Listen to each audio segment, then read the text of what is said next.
हाँ, तो बच्चों कल हमने क्या पढ़ा था? भारत की अनुसूचियाँ। आज भारत के भाग पढ़ते हैं। भारत के कितने भाग हैं संविधान में? 22 भाग हैं। आज पहला भाग पढ़ते हैं।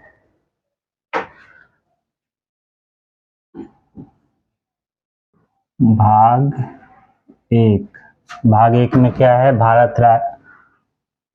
भारत और उसके राज्य क्षेत्र। भारत और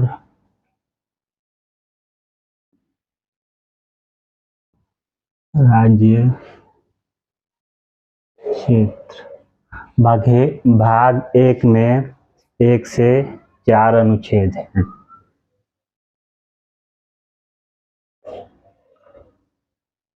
अनुच्छेद 1 से 4 हैं। अनुच्छेद 1 में भारत राज्यों का संघ है। अनुच्छेद 1 में भारत राज्यों का यूनियन है। यूनियन। संसद किसी विदेशी राज्य को भारत में मिला सकती है। यह अनुच्छेद 2 में है। विदेशी राज्य को भारत में मिला सकती है। ये विदेशी राज्यों को 16 मई 1975 को सिक्किम राज्य को भारत में मिलाया गया था। सिक्किम को 16 मई 1975 को भारत में मिलाया गया था। क्या हुआ था उस समय? चीन ने तिब्बत को हड़प लिया था। उसके बाद सिक्किम ने सोचा कि हमको भी ना हड़प ले, मतलब चीन ने तिब्बत को ऑक्यूपाई कर लिया था वहाँ के। उसको फिर सिक्किम को डर लगा कि हमको भी ना हड़प ले, तो सिक्किम ने भारत से पूछा हम आपसे मिलना चाहते हैं, वो हड़प लेगा ईयू। तो भारत ने कहा मिल जाओ। तो फिर ये बोला कि हम 1 साल के लिए सह राज्य बनाया भारत ने सिक्किम को।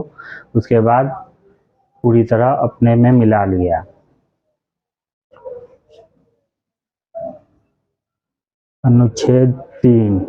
भारत अपने किसी वर्तमान राज्य का परिवर्तन कर सकता है। जैसे उसकी सीमा में परिवर्तन कर देगा, दूर के अलग स्टेट बना देगा, उसका नाम चेंज कर सकते हैं। ये शक्तियाँ केंद्र को है।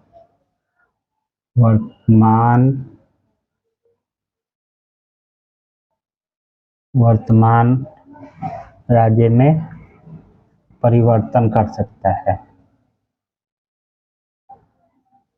और अनुच्छेद 4 में क्या है? 2 और 3 को 368 से बाहर रखा गया है। 368 से बाहर रखा गया है, इसका मतलब क्या है कि इन दोनों में राष्ट्रपति का कोई हस्तक्षेप नहीं होगा। तो ये हो गया। उसके बाद भारत जब आज़ाद हुआ था तब हमारे पास 3 राज्य थे। एक यूटी था, ABC और DUT था।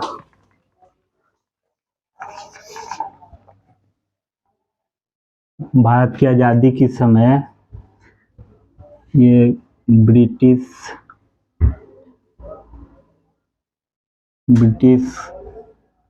के उसमें ए था, राज्य ए। दूसरा था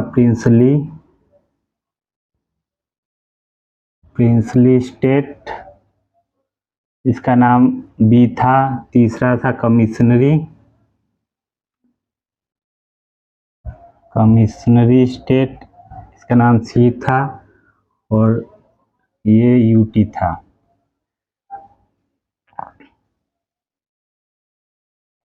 यूटी इसका डी था।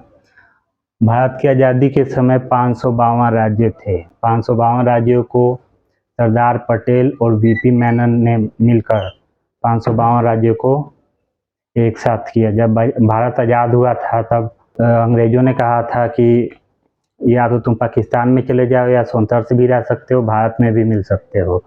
तो सरदार पटेल और वीपी मेनन ने राज्यों को एक साथ किया। तो 3 राज्य थे जो भारत में मिलने के लिए तैयार नहीं थे, जूनागढ़, कश्मीर और हैदराबाद। जूनागढ़ का निज़ाम कह रहा था कि हम पाकिस्तान में जाएंगे, तो पाकिस्तान में जाएंगे। तो फिर सरदार पटेल ने कहा कि उस राज्य में हिंदू ज़्यादा थे और राजा मुस्लिम था, और कश्मीर में उल्टा था, कश्मीर में राजा हिंदू था लेकिन जनता मुस्लिम थी। तो जनमत संग्रह जूनागढ़ को जनमत संग्रह से भारत में मिला लिया गया, जनमत संग्रह करके भारत में मिला लिया गया। फिर हैदराबाद का निज़ाम,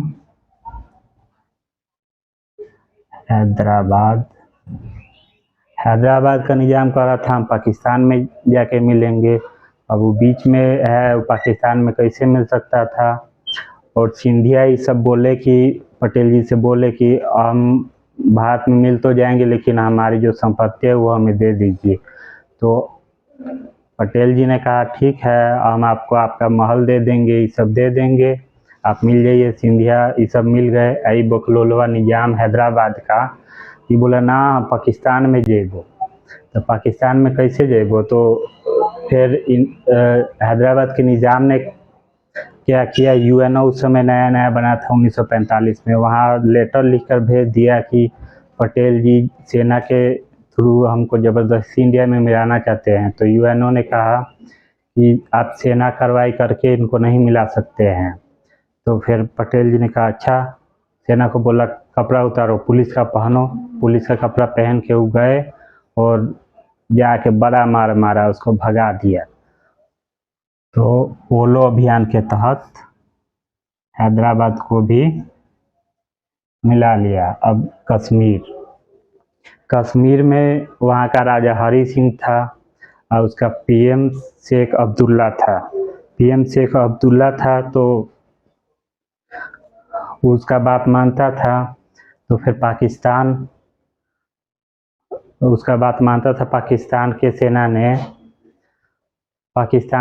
ने कश्मीर पर धावा बोल दिया। उसके आतंकवादी सब आए, पाकिस्तान में घुस गए, वहाँ पूरा तहस नहस मचाने लगे। फिर हरी सिंह आए पटेल जी के पास, बोले कि बहुत तहस नहस कर रहा है, एक ही को 4 गो लड़की को ले जाके हम बियाह करबो, है करबो, हमारी इज्जत पर खतरा है, मिला लीजिए हमको। तो नेहरू जी ने बोला आप साइन कीजिए, हम सैन्य कार्रवाई करते हैं। तो उन्होंने साइन किया और कहा कि 370 उसमें जुड़वा दिया।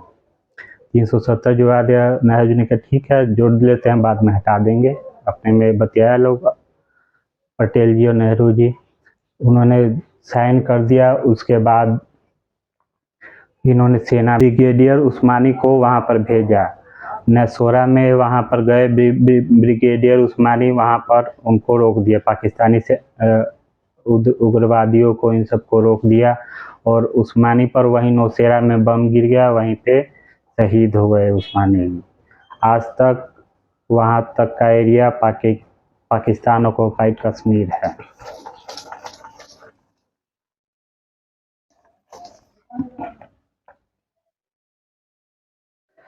उसके बाद 1950 में पटेल जी की मृत्यु हो गई। उसके बाद भाषाई आधार पर राज्यों की अलग मांग करने लगे। आंध्र प्रदेश में रामालू भूख हड़ताल पर बैठ गए, हमको तेलुगु भाषा के आधार पर अलग राज्य चाहिए, आंध्र प्रदेश चाहिए, तेलुगु भाषा के आधार पर भूख हड़ताल पर बैठ के 56 दिन तक भूखे रहे और उनकी मृत्यु हो गई। तो बड़ा बवाल मचा, तेलुगु सब हमारा नेता मर गया, यू तो अंग्रेजों से भी ज़्यादा वो है यू। अब नेहरू जी कहे कि लो नया टेंशन। तो उन्होंने 1953 में आंध्र प्रदेश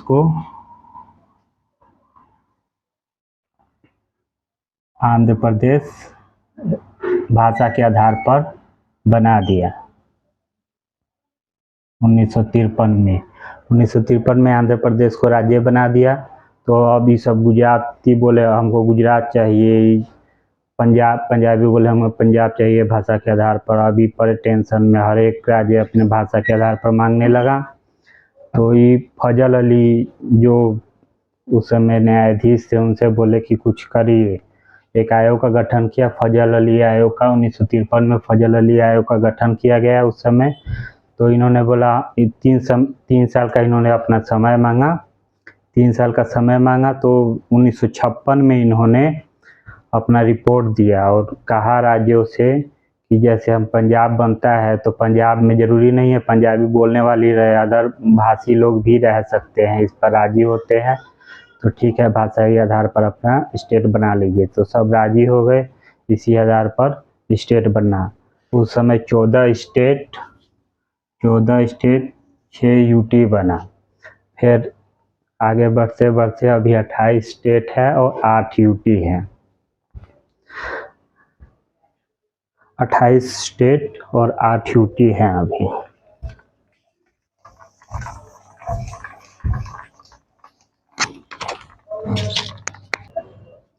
अब पढ़ेंगे भाग 2। भाग 2 में क्या है? नागरिकता।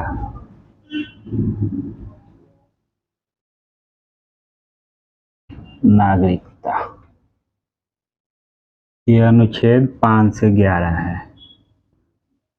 5 से 11 अनुच्छेद है। अनुच्छेद 5 में क्या है? अनुच्छेद 5 में है प्रारंभ से नागरिकता। जब संविधान लागू हुआ 26 जनवरी 1950 को जब हमारा संविधान लागू हुआ तब से ये प्रारंभ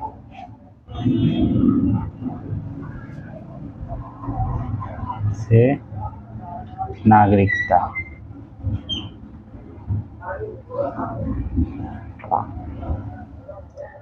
ये नागरिकता हमारी एकल नागरिकता है।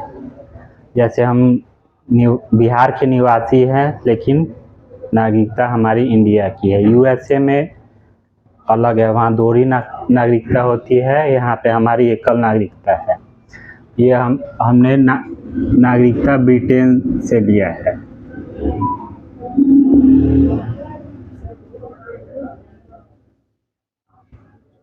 नागरिकता हमने ब्रिटेन से लिया है। नागरिकता का सिद्धांत अरस्तु ने दिया था।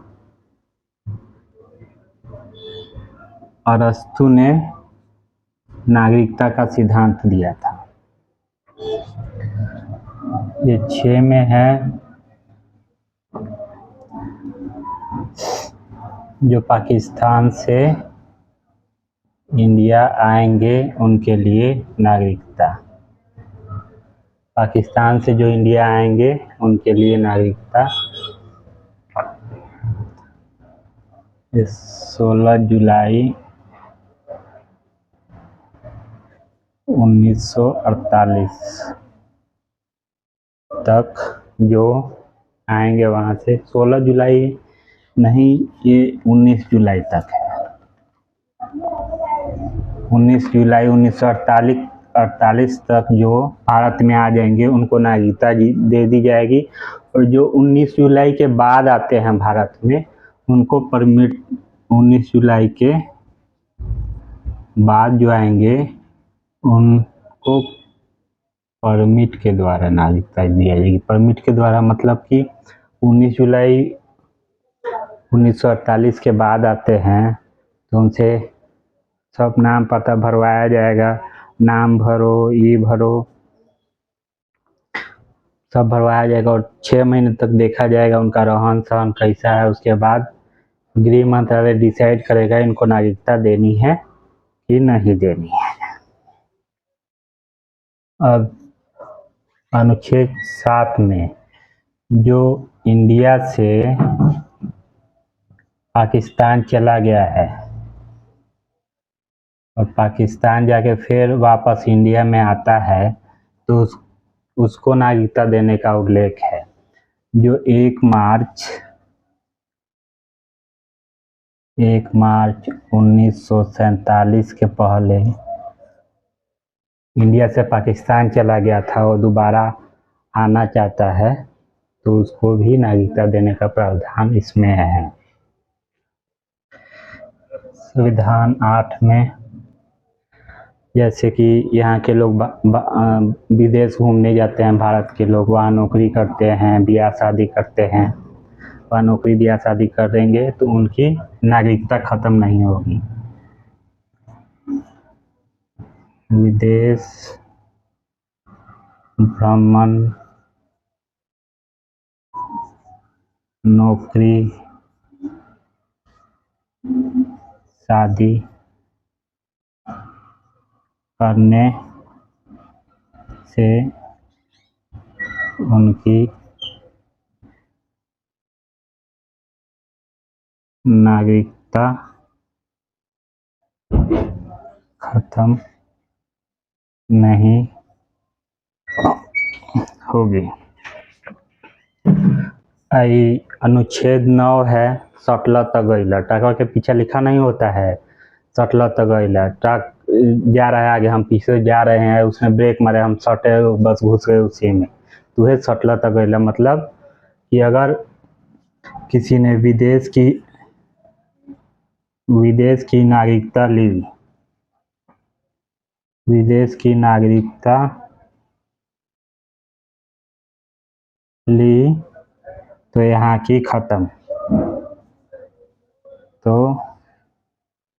यहाँ की खत्म। 10वां अनुच्छेद है, जो भारत का नागरिक है, भारतीयों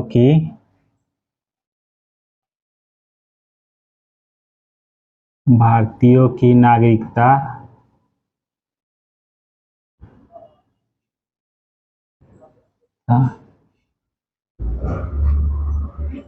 खत्म नहीं की जा सकती। भारतीयों की नागरिकता खत्म नहीं की जा सकती। जैसे मान लो कि पॉलिटिकल पार्टी है, उसको लगे कि वो जीत के यहाँ संसद में आ जाएगा, उसका नागरिकता खत्म कर देते हैं, तो ऐसे नहीं किया जा सकता है। ये अनुच्छेद 10 में है। कुछ प्रावधानों में नागरिकता खत्म कर, जैसे कोई पागल हो गया है तो उसकी नागरिकता खत्म की जा सकती है। कोई देशद्रोही, देश विरोधी काम कर रहा है तो उसकी नागरिकता खत्म की जा सकती है। 11वें अनुच्छेद में है, नागरिकता संबंधित कानून, नागरिकता संबंधित कानून केंद्र सरकार बनाएगी।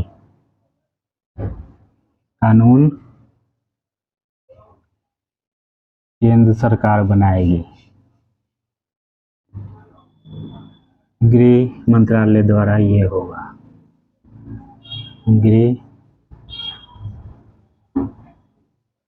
मंत्रालय द्वारा।